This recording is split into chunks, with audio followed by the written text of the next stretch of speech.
Hidden in the murky waters of the Amazon, this creature doesn't bite. It doesn't chase. It electrocutes.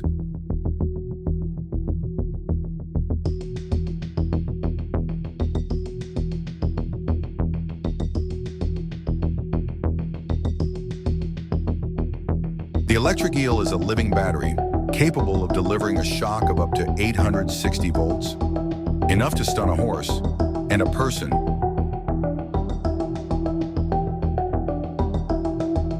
But how does it work? The eel's body is packed with specialized cells that store and release electricity like a biological capacitor. When hunting, the eel sends out rapid shocks, stunning prey before they even realize what hit them. And in the pitch-black waters of the Amazon, where vision is useless, the eel uses electricity like radar, mapping the environment with invisible pulses.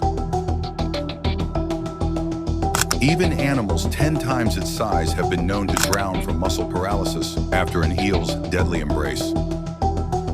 Today, these high-voltage hunters remain one of nature's most shocking predators, a true powerhouse of the Amazon.